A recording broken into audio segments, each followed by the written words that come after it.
నమస్తే అమ్మా. మీ ఇద్దరు భార్యాభర్తలా? ఈమె ఎవరు? మీ అమ్మాయి. మీరు ఇక్కడ మామూలుగా వచ్చారా?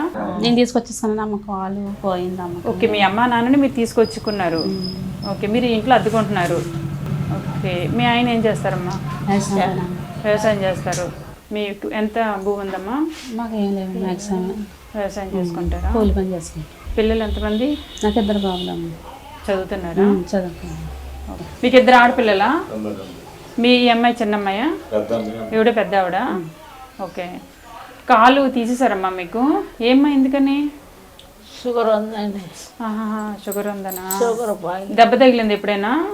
ఎప్పుడు దెబ్బ తగలేదు. మరి కాలు మొత్తంగా పొక్కుల కింద వచ్చింది.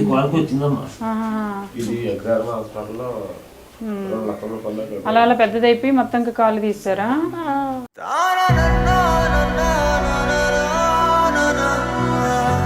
మీరు ఏం పని చేస్తారు? కూలి పనేనా? ఏ పని చేస్తారు కూలి పని అంటే? మేము రోజు ఎంత వస్తుంది మీకు కూలి? 700 వస్తుంది. ఆ డబ్బులతో ఇలా కుటుంబాన్ని నడిపిస్తున్నారు. రైతు ఫ్యామిలీ ఇది. హైదరాబాద్లో ఉండిపోయి మేడం, అమ్మ బాగాలేదని చూసి వాళ్ళు ఎవరు లేరని వచ్చేస్తాం. మందులు అవుతున్నాయి మన నెలకి? గవర్నమెంట్ ఇచ్చే మందులు సరిపోతున్నాయా? బయట కొంటాను మేడం. మళ్ళీ బయట కొంటారా? ఎంత అవుతాయి? 1000 అవుతాయి. ఒక 800, 700 అంతే నెలకి. గవర్నమెంట్ మందులు ఇస్తుందా తల్లి మీకు?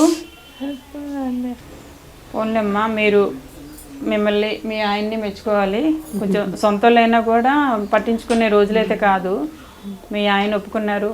మీ అల్లుడిని మెచ్చుకోవాలి. మీ మేనల్లుడు నిజంగా మేనల్లుళ్ళు మేనకోడళ్ళు ఈ రోజుల్లో ఎవరు పట్టించుకునే వాళ్ళు లేరు. అలాంటి మీ ఇంకో అల్లుడు ఉన్నా కూడా ఆయన బయట ఆయన కాబట్టి మరి అక్కడ పరిస్థితి ఏంటో మనకు తెలియదు కదా. వాళ్ళ పరిస్థితి ఏంటో కూడా తెలియదు. ఎవరిని అలా అనకూడదులేండి, కానీ ఎవరి పరిస్థితులు వాళ్ళని బట్టే ఉంటాయి. సో అది ఏదైనా సొంతం అనేది కొంచెం ఉండొచ్చు, ఉండకపోవచ్చు. అలా ఎందుకు పెద్ద అయినా ఏడుస్తున్నావు? ఏమైంది ఇప్పుడు?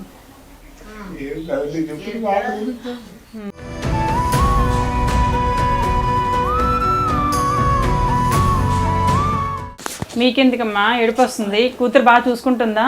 చూస్తున్నారమ్మా. హాస్పిటల్లో కూడా వాళ్ళు 2 ఉన్నారు. నేను వెళ్ళలేదంటే సరిగ్గా చూడబుద్ధి లేక. కొడుకులైనా కూడా చూస్తారని గ్యారంటీ లేదు. వచ్చే కోడలు చూడొచ్చు, చూడకపోవచ్చు. అలాగేనమ్మా.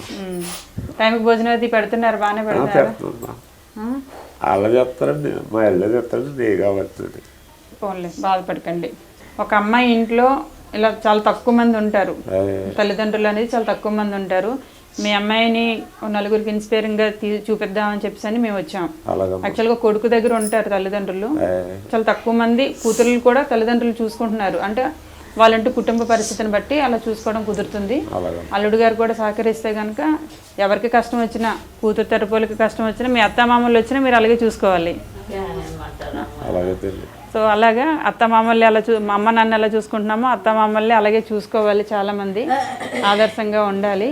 కూతురే తల్లిదండ్రులకి బాగాలేని పరిస్థితుల్లో వచ్చి తీసుకొచ్చి ఇంట్లో పెడుతున్నారు కాబట్టి సో దుర్గాని మనం అప్రిషియేట్ చేయాల్సిందేనండి. సో అమ్మ, మీ అమ్మ నాన్నకి నేను రేషన్ ఇస్తాను, తీసుకోండి. మీకు బియ్యం అందిస్తాను, మీ అమ్మాయికి ఇస్తాను. రండి ఇక్కడ పెట్టండి.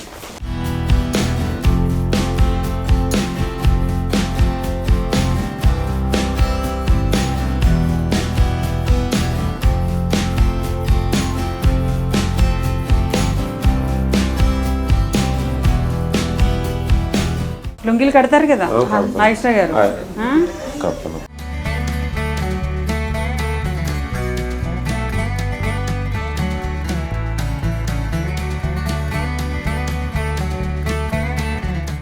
సరే అమ్మా, అయితే నేను వెళ్ళొస్తాను.